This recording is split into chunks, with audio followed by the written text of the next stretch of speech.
세상에서 가장 무거운 건 뭘까요? 큰 산일까요? 아니면 거대한 돌일까요? 제 생각에는 절망의 무게 같아요. 왜 그러냐면 이 절망은 한번 이렇게 보이진 않는데 한번 지게 되면요 사람이 꺼져요. 힘이 들고. 그래서 어떤 분들은 말하기를 절망은 어둠 속에서 잘 자란대요. 그러니까 어두우면 마음도 어둡고 환경도 어두우면 절망은 더 많아진다는 거예요. 그런데 여러분 저는요 절망 속에서 잘 자라는 또 다른 꽃이 하나 있다는 거예요. 그게 무엇이냐면 여러분 승리와 소망의 꽃이죠. 왜냐하면 여러분 이 승리의 꽃은 어디서 자라냐면 이왕이면 여러분 하나 승리의 꽃이 자라야겠죠. 그럼 이 승리의 꽃이 잘 자라는 곳이 어디냐면 하나님의 사랑이에요. 예, 그래서 오늘이 이게 보세요, 여러분 하나님의 일부도 똑같았어요. 하나님의 사랑이에요. 아무 반응이 없었어요. 예, 끝날 때 한번 이제 보시면 되겠죠. 오늘은 종료주일이잖아요, 그렇죠? 고난 주간이 시작되는 첫날. 예, 그리고 예수님은 이 종료주일부터 시작해서 일주일 동안에 하나님의 큰 사랑을 우리에게 보여주셨어요. 그래서 이 큰 사랑이 예수님을 통한 이 큰 사랑이 우리에게 승리를 준다는 얘기예요. 그걸 좀 오늘 나누려고 합니다. 그래서 오늘 말씀 제목이 뭐냐면 절망이 나를 괴롭혀도 절망이 나를 괴롭혀도 괜찮아요, 이 뜻이에요. 영어로 하면 no problem, 아무 문제 없다. 절망이 날 괴롭혀도 아무 문제가 없다. 이 괴롭히다는 뜻이 뭐냐면 마음과 몸이 고통스럽다는 뜻이에요. 그리고 편치 않다는 거예요. 그러니까 절망이 나를 마음도 편치 못하게 하고 고통스럽게 해도 아무 문제 없다. 왜냐하면 오늘 말씀 제목에 하나님의 사랑이 우리에게 승리를 주기 때문이다. 이게 오늘 말씀 제목이에요. 네. 그래서 절망이라는 이 뜻은 뭐냐면 끊어지다는 뜻이고 절은 망이라는 뜻은 희망을 말해요. 그러니까 그게 다 내 삶 속에 희망이 끊어지고 소망이 끊어지고 자녀에 대한 기대, 물질에 대한 기대, 건강에 대한 기대, 그게 다 끊어져도 그래서 그것 때문에 내가 너무 몸과 마음이 편치 않고 고통스러워도 no problem, no problem 해봐요. no problem, 블룸 괜찮다. 하나님의 사랑이 우리에게 승리를 주기 때문이다. 여러분 한 주간 동안을 지나면서 참 많은 일을 우리가 겪었어요. 근데 그 겪는 일들로 인해서 소망이 끊어지고 물질에 대한 소망, 인생에 대한 기대, 그리고 가정에 대한 기대, 그리고 건강에 대한 기대, 각가지 그 기대들이 끊어지는 그런 일들을 우리가 한 주간 동안도 겪을 수 있겠죠. 그러나 여러분 분명한 것은 하나님의 사랑은 여러분의 무너진 기대를 다시 회복시킬 수 있습니다. 오늘 말씀이 이 사실을 너무 잘 알려줍니다. 그럼 말씀을 듣기 전에요, 여러분 우리에게 절망을 주는 것들이 있어요. 오늘 우리가 읽은 로마서 8장 말씀에 몇 가지가 등장하는데 굉장히 많이 등장해요. 근데 그것을 정리해보면 어떻든 세 가지밖에 안 돼요. 이 세 가지가 우리를 뭐 하냐면 뭘 하냐면 우리를 절망시켜서 우리의 몸과 마음을 고통스럽게 만들어요. 그러니까 첫 번째가 뭐죠? 뭐라고요? 정죄감이죠. 두 번째는 뭐예요? 사탄의 공격. 좀 크게 해볼까요? 세 번째는 뭘까요? 인생이 주는 고통. 이 세 가지가 뭐냐면 우리를 절망스럽게 만들어서 굉장히 몸도 마음도 고통스럽게 만들고 편치 않게 만든다는 거예요. 그러면 첫 번째 거부터 한번 해볼까요? 정죄감이에요. 정죄감. 자, 몇 절이냐면요 34절입니다. 다 같이 읽어볼까요? 시작. 누가 정죄하리요? 자, 그러면 누가 정죄하리요 이렇게 나오는 거 보니까 누가 정죄감 속에 있다는 뜻이 되는 거예요. 그러면 정죄감이 뭐냐? 나와는 상관없는데 안 그렇습니다. 이 자리에 있는 분들 중에서 이 정죄감 속에 있는 분들이 있을 수 있어요. 이 정죄감은 이건 거예요. 나 자신에 대해서 부정적으로 평가하는 거예요. 나는 벌 받아도 돼. 나는 망해도 돼. 내가 망하게 된 것, 망해도 될 사람이야. 나는 실패해도 될 사람이야. 하나님도 나 안 좋아할 거야. 이렇게 생각하는 거예요. 근데 그 이유를 어디서 찾냐면 자신의 죄가 많아서 그렇다 그래요. 또 어떤 분은 자신이 실수를 너무 많이 해서 그래요. 또 어떤 분은 뭐냐면 자기가 너무 부족하대요. 그래서 이 세 가지 이유 때문에 뭘 하면 자기 자신에 대해서 부정적 평가를 하는 거예요. 나는 부족한 존재야. 나는 하나님 앞에 실패받아도 되는 존재야. 나는 하나님이 안 좋아할 거야. 이걸 뭐라 그럽니까? 절망을 주는 정죄감이에요. 근데 이 사실들이 우리를 괴롭혀요. 몸도 마음도. 사실 여러분 어떤 일이 안 되고 무슨 사건이 터지고 교통사고 나면 입에서 튀어나오는 말이 뭐냐면 내가 그거 해결 안 해서 그런 거 아니야? 내가 뭐 예를 들면 이제 최민영 자매가 제 속을 막 썩여요. 그럼 나는 생각하는 거예요. 내가 하나님 앞에 지은 죄가 많아서 저 민영이가 안 변화되고 민영 자매가 민영이 자매가 안 변화되고 다 내 때문이야. 진짜 이게 정죄감이에요. 그럼 괴로워요, 여러분. 예를 들면 남편이 속을 썩여요. 그럴 리는 없겠지만 그리고 자녀들이 속을 썩여요. 그러면 또 뭐라 그러냐면 엄마 아빠가 이런 마음을 먹어요. 야, 내가 하나님께 뭐 잘못한 게 없나? 야, 내가 지금 자식을 잘 안 키워서 그렇다. 또 내가 또 아파요. 그러면 또 제일 먼저 태어나는 게 뭐냐면 내가 물론 그럴 수도 있겠죠. 그러나 하나님 앞에 드는 마음이 이 정죄감이 드는 거예요. 그래서 우리가 굉장히 절망이 들고 괴로워져요. 자, 두 번째가 우리에게 절망을 주는 게 뭐라 그랬어요? 사탄의 공격. 예, 여러분 설교는 구경하는 게 아니고 같이 참여하는 거예요.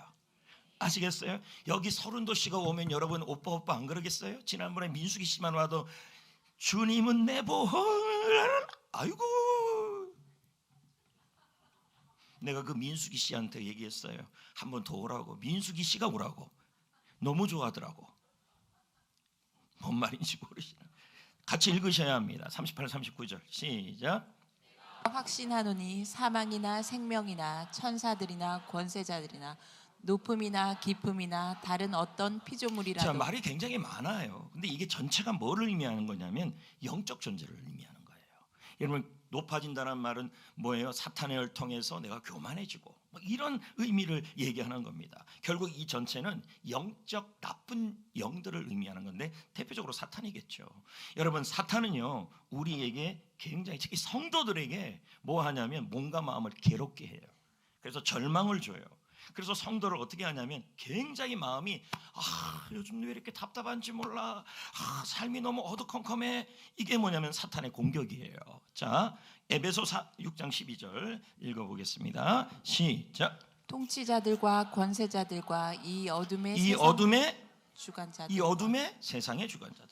그러니까 뭡니까? 사탄은 답답한 걸 좋아하고 사탄은 뭐예요? 어두운 걸 좋아한다는 얘기. 그래서 성도들에게 어둡게 하고 마음이 막 무거워지게 하고 그리고 뭐가 답답해지게 해가지고 아이고 진짜 아이고 답답해라. 이제 이러면 이제 이게 사탄의 공격이 시작되는 거예요. 그 다음이 뭐냐면 성도들에게 시험에 빠지게 하고 말씀을 빼앗아가 버려요. 여러분 마가복음 4장 15절에 보면요 분명히 말씀이 전해져요. 근데 그 말씀을 들었는데 받지 않으면 선포된 말씀이 내 속에서 빼앗겨요. 제가 이렇게 선포하잖아요. 그렇죠? 하나님의 사랑 어쩌고 저쩌고 막 할 때 그걸 뭐예요? 듣고 받으셔야 돼요. 안 받으면 어떻게 돼요? 사탄이 와서 그 말씀을 가져가서 내 안에서 일하지 못하게 만들어요. 자, 읽어봅시다. 4장 15절 시작. 말씀이 길가에 뿌려졌다는 것은 이들을 가리킴이니 곧 말씀을 들었을 때에 사탄이 즉시 와서 그들에게 뿌려진 말씀을 빼앗는 것이요. 말씀은 이렇게 나와 있지만 여러분 좋은 밭에 뿌려졌다는 말씀도 있어요. 그건 어떻게 되냐면 듣고 받고 깨닫는 거예요. 그럴 때 그 말씀이 30배, 60배, 100배가 된다 그래요. 지금 제가 말씀을 선포하잖아요. 듣긴 듣잖아요. 근데 듣는데 받지 않으면 이 말씀이 내 안에서 일하지 않는다는 얘기예요. 여러분 말씀이 선포될 때 받으셔야 합니다. 아멘으로 받으셔야 합니다. 할렐루야. 여러분 그래야 사탄에게 빼앗기지 않죠. 말씀은 우리에게 좋은 건데요. 너희 속에 사람의 말로 받지 말고 하나님의 말씀으로 받으니 정말로 그러한가. 아멘으로 받을 때 너희 속에 믿는 자 속에 말씀이 역사한다. 이렇게 있잖아요. 할렐루야. 받으셔야 돼요. 말씀 잘 받는 사람들이 시험에 안 들어요. 사단은요 지금도 여러분을 공격해와요. 어떻게 괴롭히냐면 여러분을 답답하게 만들고 여러분들에게 말씀을 듣는데 못 받게 만들고 왜요? 말씀만 들어가면 살아나니까. 그리고 또 말씀이 선포되는데도 인생에서 무슨 일이 일어나냐면 여기저기 자꾸 시험 드는 일들이 생겨요. 그래서 오늘 시험 들 것 같아. 야, 여러분 놀라운 예언을 막 하고 있는 거죠. 민수기 시간 예언처럼. 세 번째, 여러분, 사탄이 뭐 하냐면 성도들을 힘들게 해요. 힘들게. 여기서 힘들게 한다는 말은 곤란하게 하고 어렵게 하고 그렇게 하는 거예요. 자, 사도행전 5장 16절 읽어봅시다. 시작. 환난이나 곤고나 귀신에게 괴로움 받는 사람을 데리고 와서. 깜짝 놀랐어요, 여러분. 기대하는 말씀은 이게 아닌데 환난이나 곤고가 나와버렸어요. 여러분 보세요. 사단은 뭐합니까? 괴롭힌다. 이렇게 나오는 거예요. 자, 우린 두 가지를 살펴봤습니다. 우리 인생에 절망을 줘서 우리를 괴롭히고 힘들고 어렵게 만드는 게 뭐냐? 첫째는 정죄감이다. 분명히 이 자리에 있습니다.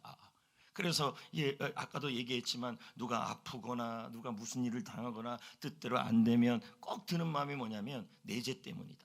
내가 부족해서 그렇다. 이게 정죄감이에요. 그리고 또 사탄은 뭐예요?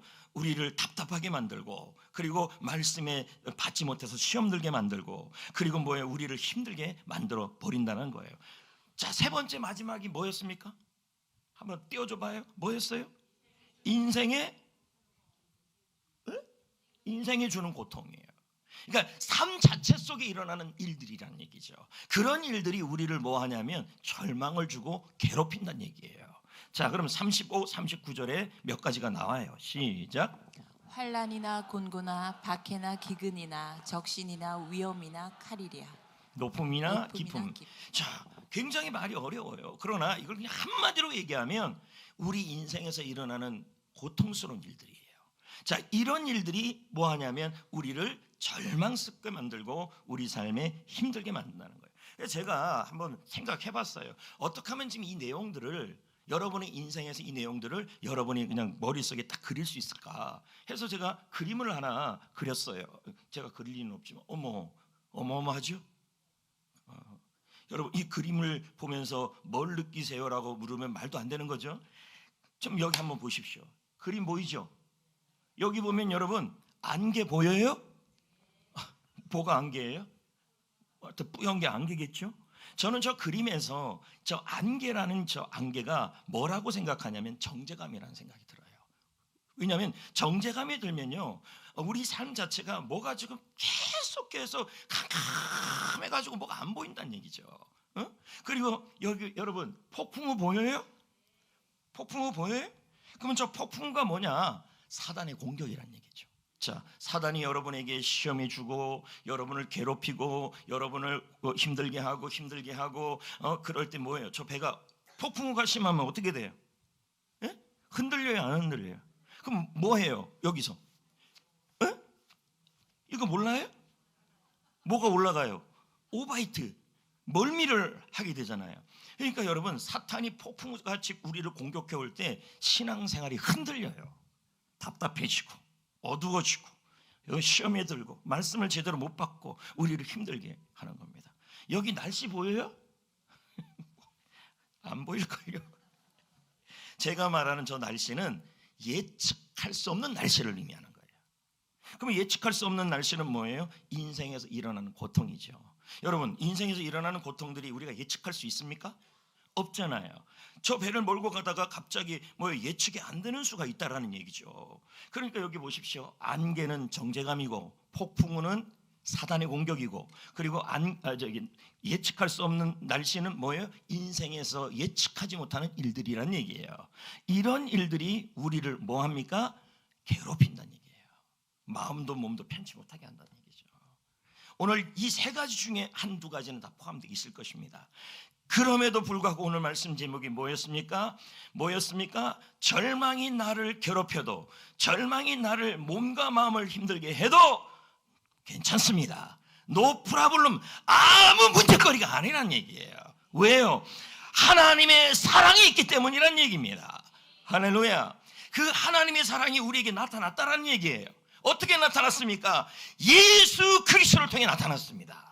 자, 35절, 39절을 보면 이게 나옵니다. 읽어볼까요? 뭐라고 나왔어요? 그리스도의 그리스도의 사랑으로. 사랑이라 나왔죠. 그리고 39절을 보십시오. 여기면 확실하게 나옵니다. 시작. 그리스도 예수 안에 있는 하나님의 사랑으로. 그럼 뭐예요? 하나님의 사랑이 뭘 통해 나타났냐면 예수 그리스도를 통해 나타났다는 거예요. 아멘. 여러분, 예수님이 이 땅에 오셔서 하나님의 사랑을 우리에게 보여주셔서 우리를 승리케 하기 원하신다는 얘기죠. 아멘. 여러분, 아까 우리 인생을 괴롭히는 것이 첫 번째가 뭐라 그랬어요? 정죄감이죠. 정죄감. 예. 성가대에서만 안 나왔으면 좋겠어요. 뭐였죠? 정죄감이었잖아요. 그러면 여러분, 하나님의 그리스도를 통한 사랑이, 하나님의 사랑이 나타나는데요, 오늘 본문에 보면요, 이 정죄감을 이기게 합니다. 예수 그리스도를 통해서. 자, 볼까요? 32절 시작. 자기 아들을 아끼지 아니하시고 우리 모든 사람을 위하여 내주시니가 어찌 그 아들과 함께 모든 것을 이 우리에게 구절 주시지 아니하겠느냐. 다음이 뭐가 나오냐면 정죄를 누가 하리냐 이렇게 나와요. 그럼 이게 무슨 뜻입니까? 하나님은 자신의 아들 예수 그리스도를 아끼지 않고 우리를 위해 내주셨다는 얘기예요. 그리고 예수 그리스도가 뭐냐면 바로 하나님의 사랑의 절정이라는 얘기예요. 클라이막스. 그런데 왜 그렇게 하냐면 우리가 죄로 인해서 정죄를 받지 않게 하기 위해서라는 얘기예요. 아멘. 그럼 여기 그림에 보면 이게 뭐예요? 에? 너무 어려워요? 감옥입니다. 감옥. 여러분, 저 감옥은 캄캄하죠. 그리고 뭐가 있어요? 옆으로요? 벽이 있죠. 벽이. 자, 어렵게 생각하지 마세요. 그냥 보이는 대로 하시면 돼요. 중앙에 뭐가 있어요? 저 문은 감옥이잖아요. 그러면 안에 있는 사람이 열 수 있어요? 아, 그렇죠. 성가대 대답 좋은데 아주요. 아주 좋아요. 예. 됐습니까? 그럼 제가 이제 설명을 해보겠습니다. 이 감옥은 우리가 들어갈 수밖에 없는 감옥입니다. 지옥의 감옥일 수도 있고 형벌의 감옥이죠. 그러면 양쪽 벽은 뭐냐? 죄와 정죄감이에요. 그렇죠? 그러면 여러분, 우리 스스로의 힘으로 여길 나갈 수가 없어요. 맞지 않아요? 그럼 누가 열어주셨냐면 예수님의 구원의 열쇠를 가지고 열어주신 거예요. 밖에서. 그래서 우리를 뭐예요? 정죄감에서, 죄에서 자유하게 해주셨어요. 믿으시면 아멘. 그래서 예수님을 뭐라 부릅니까? 다윗의 열쇠를 가진 분이라고 그러잖아요. 그래서 뭡니까? 우리는 여기서 죄의 형벌을 죄의 형벌을 십자가에서 예수님이 다 받아 주셨잖아요. 우리의 죄의 형벌을 다 받아 주셨어요. 정죄감도 받아 주셨어요. 그래서 뭐예요? 여기서 나가게 해 주셨어요. 맞습니까? 맞아요? 그럼 여러분, 정죄감에서 나갔어요, 안 나갔어요? 그렇죠? 근데 나갔는데 죄의 형벌은 다 했지만 저거 나가는 즉시 우리가 뭐가 됐어요? 하나님의 자녀로 입양이 돼 버렸어요. 맞습니까? 그럼에도 불구하고 우리는 뭐가 있냐면 죄를 형벌은 해결됐지만 죄를 지을 성향은 남아 있어요. 맞습니까? 자, 그 부분에 대해서 33, 34절에 이제 정죄를 당할 이유가 없다고 얘기를 해요. 시작. 누가 능히 하나님께서 택하신 자들을 고발하리요. 자, 그럼 이 상태에서 보세요. 그 누구도 우리를 고발할 수 없다는 얘기예요. 자, 그 다음요. 의롭다 하시는 이는 하나님이 돼요. 그럼 여러분, 우리가 아까 말한 그 감옥에서 형벌을 받아야 될 사람들이에요. 그게 지옥 형벌이에요. 그런데 예수님이 그 지옥 형벌을 십자가에서 져 주신 거예요. 그래서 하나님이 우리를 뭐라 그러냐면 저 감옥에서 나오게 한 죄의 의인이 되게 해주신 거예요. 그러나 죄를 지을 여지는 남아있다는 얘기예요. 하나님의 자녀인데 34절 하나님의 자녀인데 그럼 또 나 지옥 형벌 안 가도 형벌 다 했는데 나왔는데 죄 짓잖아요. 그럴 때마다 우리는 또 뭐라 그럽니까? 스스로 감옥에서 나왔는데 스스로 벽 속에 들어가는 거야. 정죄감 막 아이고 죄송합니다. 34절 시작. 누가 정죄하리요 죽으실 뿐 아니라 다시 살아나신 이는 그리스도 예수시니 그는 하나님 우편에 계신 자요 우리를 위하여 간구하시는 자시니. 너무 중요한 말씀이에요. 이 말씀이요.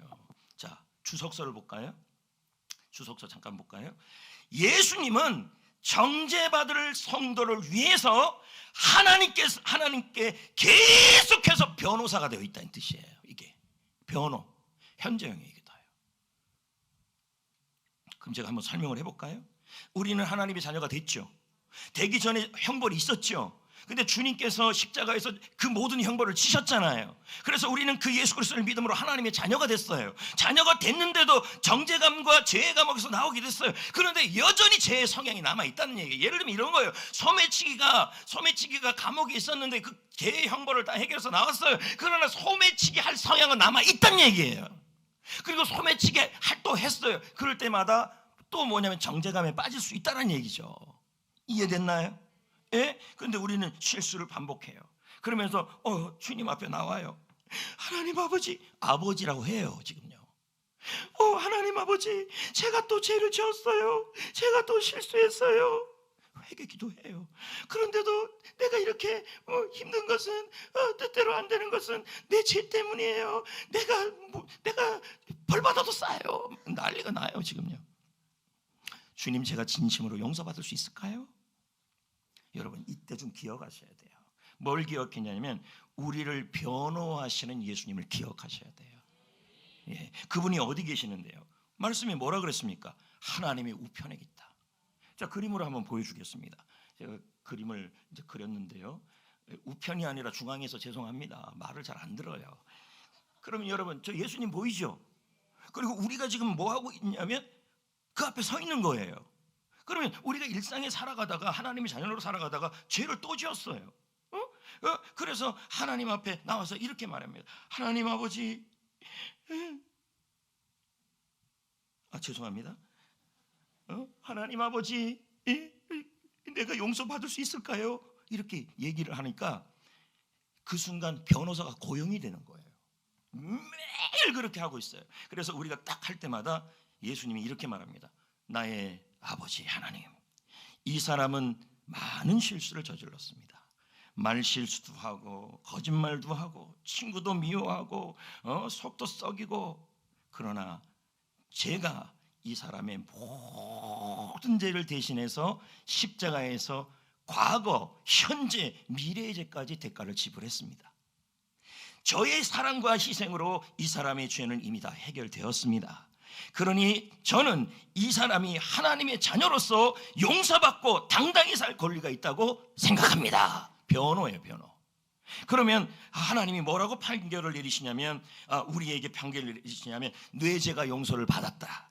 너는 자유다. 나의 자녀로서 당당하게 살아라. 이렇게 말씀을 하시는 거예요. 그러니까 뭡니까? 정죄감을 받으시면 안 된다는 얘기예요. 이해되십니까?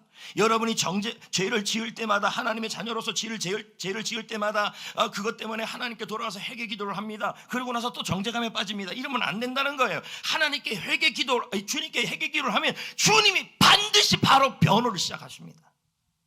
이해됐어요? 그래서 여기 지금 우리 말씀이 로마서 몇 장입니까? 8장이잖아요. 그럼 8장 1절을 아십니까? 8장 1절이 뭡니까? 그리스도 예수 안에는 결코 정죄함이 없다. 왜요? 그리스도 안에서 그렇다는 거예요. 왜? 그분이 8장 33, 34절에 변호하시기 때문이라는 얘기예요. 정죄감을 이기게 하신다는 얘기예요. 여러분, 죄에 빠져 있지 마시고, 죄책감에 빠져 있지 마시고, 주님께 나아가면 주님이 변호하여 주시고 하나님은 판결을 내려 주실 겁니다. 자유해라. 아멘. 여러분, 우리를 힘들게 하는 것이 두 번째가 뭐라 그랬습니까? 사탄의 공격. 맞습니다. 그러면 31절에 이렇게 나와요. 만일, 시작, 하시면 누가 우리를 대적하리요? 자, 풀빛 주석은 말합니다. 이것도 다 같이 한번 읽어볼까요? 그 어떤 반대 세력도 하나님보다 강할 수가 있겠는가? 예수님의 십자가는 사단을 무력화시켰습니다. 그러나 사단에 뭐가 남아있어요? 패잔병이 남아 있습니다. 승리를 했는데 패잔병이 남아있다는 거예요. 그러니까 계속 시작. 어둠 속에서 성도들을 공격하고 괴롭히고 시험 들게 하고 말씀의 은혜를 빼앗아 버립니다. 이렇게 나온다는 거예요. 자, 그러면 사단은 예수 그리스도의 십자가로 무력화가 됐습니다. 여러분, 골로새 2장 15절에 뭐라 그럽니까? 십자가로 무력화되었다. 이렇게 나와요.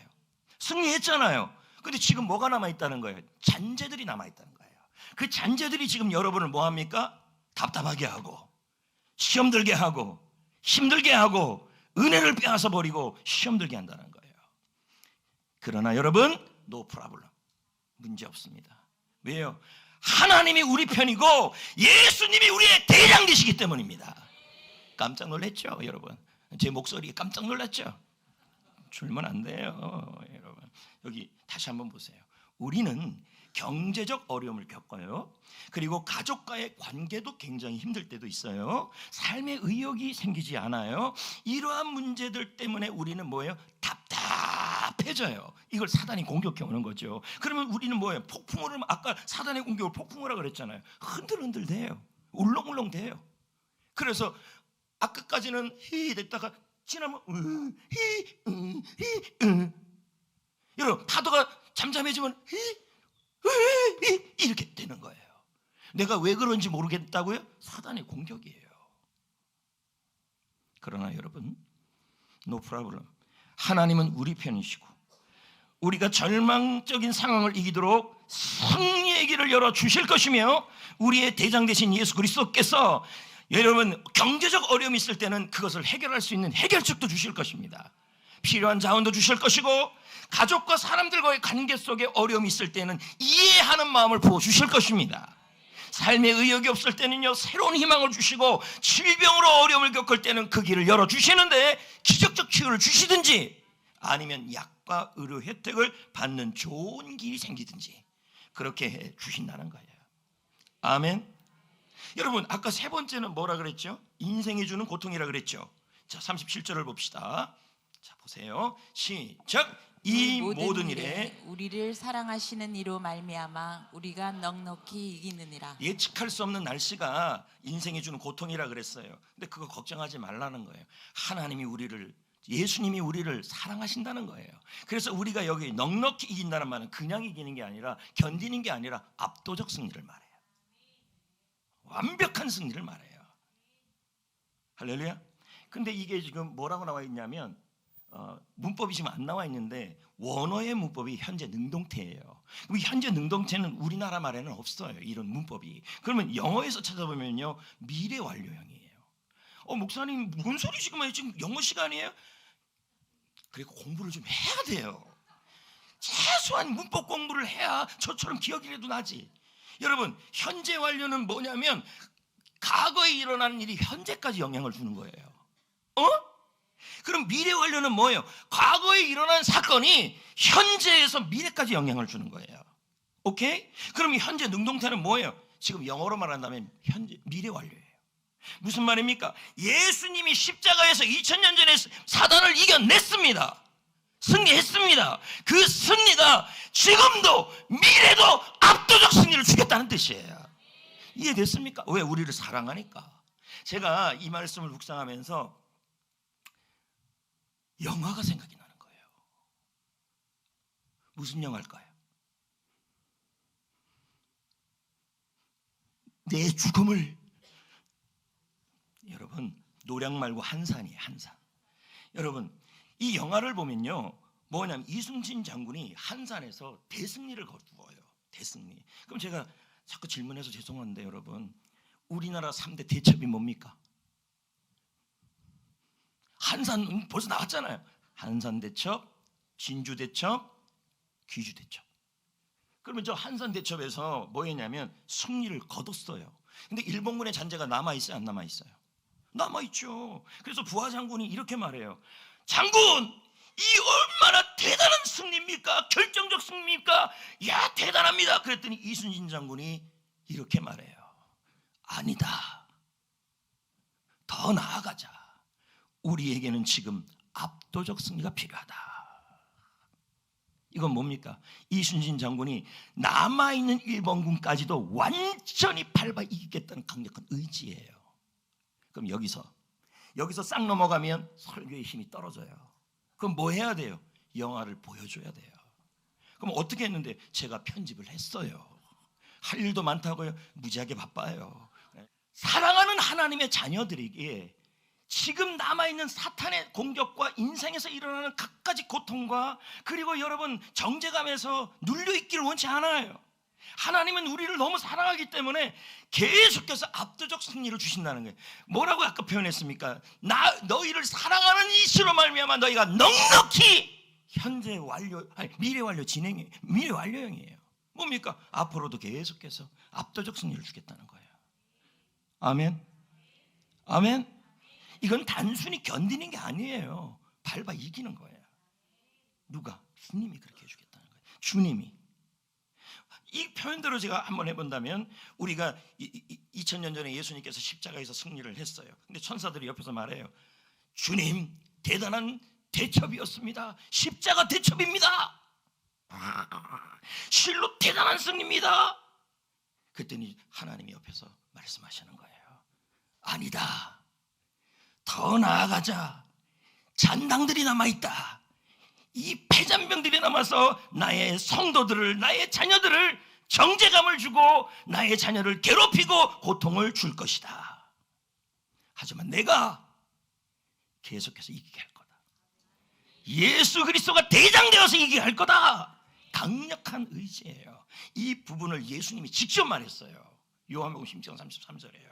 자 보세요. 주님의 마음은 여러분이 평안을 얻는 거예요. 정죄감에서, 인생의 고통에서, 그리고 여러분 사단의 공격에서 불안하면서 흔들리는 게 아니에요. 너희로 내 안에서 평안을 누리게 하려 함이라.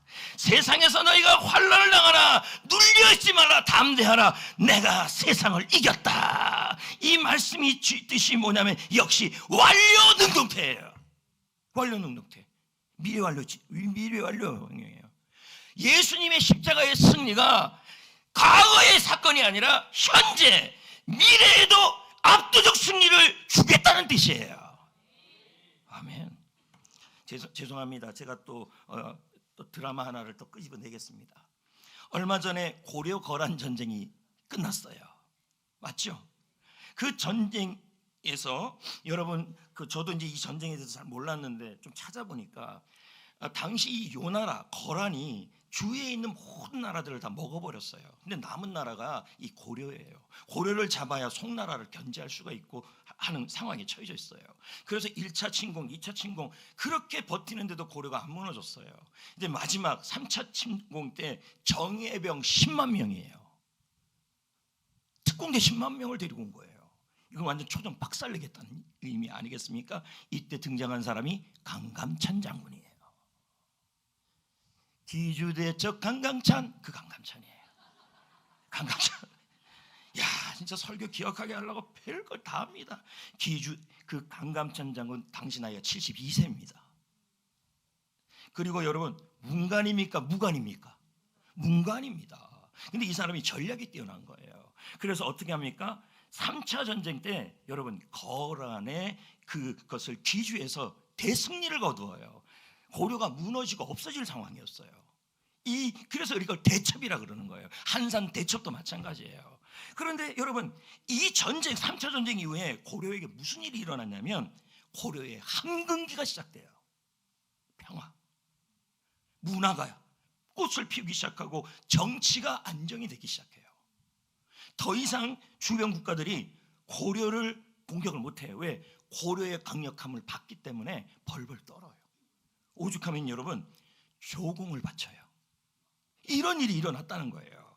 그리고 주변에서는 뭐라 그러냐면 고려는 강국이다. 그리고 여러 침공들이 있어도요, 그때 훈련받았던 그 군사들이 다 이겨버렸어요. 여러분, 예수님의 승리는 저는 기주대첩 같다고 생각을 합니다. 왠지 아십니까? 결정적 승리를 이뤄냈어요. 십자가에서. 이번 주 고난주간이 바로 그런 주간이에요. 얼마나 감사합니까? 그 승리는 정죄감, 사단의 공격, 인생의 고통도 벌써 무너뜨린 고통입니다. 그리고 그 잔당들이 우리를 공격해 올 때 여러분 걱정하지 마시기를 바랍니다. 계속 지금도 승리할 거고 앞으로도 승리할 거라는 얘기죠. 왜요? 하나님이 너무 여러분을 사랑하기 때문이에요. 그래서 이 본문을 읽어보면요, 하나님의 사랑으로, 그리스도 예수 안에서, 그리스도 예수 안에 있는 하나님의 사랑으로, 제가 이걸 묵상하면서 이런 생각이 들더라고요. 성도들에게 말씀을 전할 때 사랑하면 이긴다는 걸 어떻게 표현하면 좋을까? 확 이해가 되면 좋겠다는 생각이 들더라고요. 그래서 생각된 게 손흥민 선수였어요. 여기 손흥민 선수의 아버지가 손웅정 감독이에요. 근데 이 손웅정 감독은요, 아들이 경기에서 이기게 하기 위해서 축구 기술을 가르치고 책을 읽고 인성 교육을 가르치고 경기에서 프리미어리그에서 경기를 뛰게 되면요, 그 아이가 그 아들이 승리할 수 있도록 끊임없이 응원하고 지원을 해요. 승리하게 하기 위해서요. 왜요? 아들을 사랑하기 때문에. 맞지 않습니까? 그렇다면 여러분, 하나님이 우리를 사랑하시기 때문에 그 사랑의 결정체가 예수 그리스도예요. 사랑하기 때문에 어떠한 상황에서도 이기도록 지원하신다는 얘기예요. 아멘. 근데 문제는 이 사랑이 안 끊어져요. 자, 보자고요. 39절 시작. 우리를 우리 주 그리스도 예수 안에 있는 하나님의 사랑에서 끊을 수 없으리라.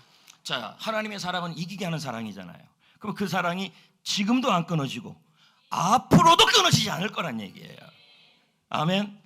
그러면 우리는 직장 내 업무량의 스트레스도 있고 압박감도 있고 경제적인 불안정도 있고 친구와 가족과의 갈등도 있고 취업과 건강의 문제도 있습니다. 그래서 사람들과 멀어지기도 합니다. 그러나 여러분, 하나님이 우리를 끝까지 우리 하나님의 자녀를 끝까지 사랑한다는 걸 예수님을 통해 보여주셨습니다. 그러므로 가장 어두운 순간에도, 절망한 순간에도 우리의 마음에 불굴의 용기를 주셔서 넉넉하게 압도적 승리를 하도록 지원하실 겁니다. 그럼 이제 어떻게 해야 될까요? 38절 이제 다 왔습니다. 38절 시작. 내가 확신하라는 뜻이죠. 이게 무슨 뜻입니까? 벤슨 주석에서는 이렇게 표현해요. 나는 설득당했다. 하나님의 사랑이 이 정도라면, 앞에 있는 사도 바울의 그 고백처럼 이 정도라면 나는 지금 하나님의 사랑 때문에 설득당했고 완전한 확신을 갖고 있다. 정죄감에서, 사단의 공격에서, 인생의 그 어려움 속에서 불안해하고 의심하고 걱정할 필요가 없다. 여러분, 세상에서 제일 비싼 우산은 얼마게요?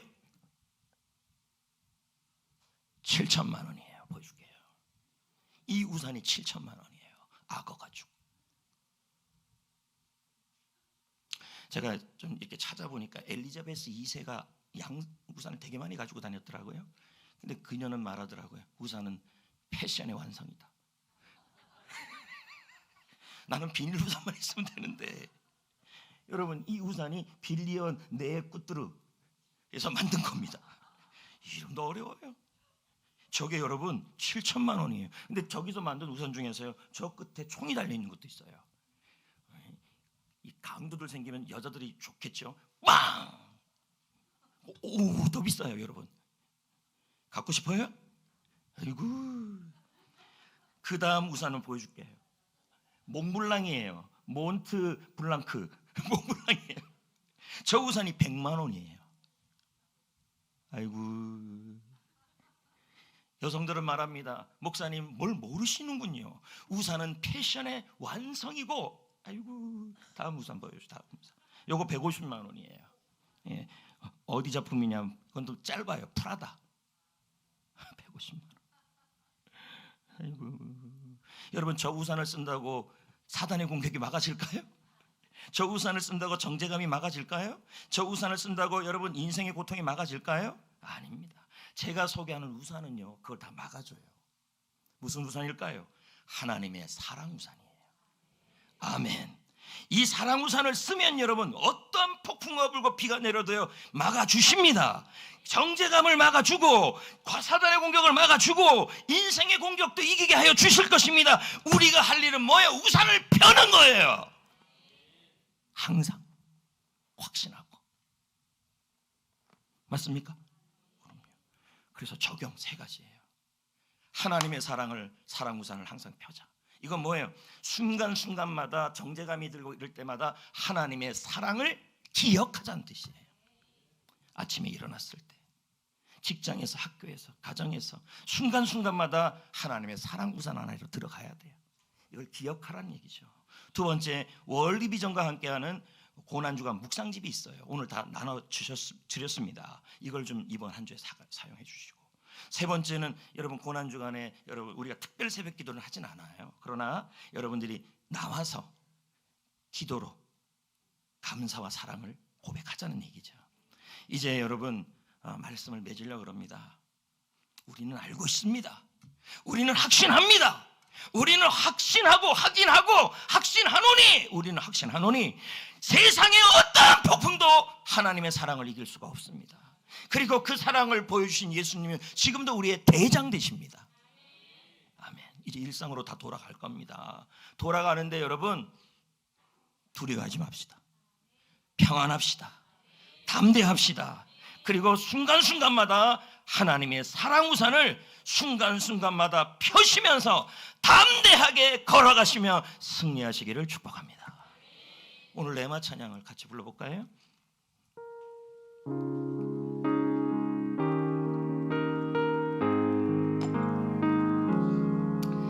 험한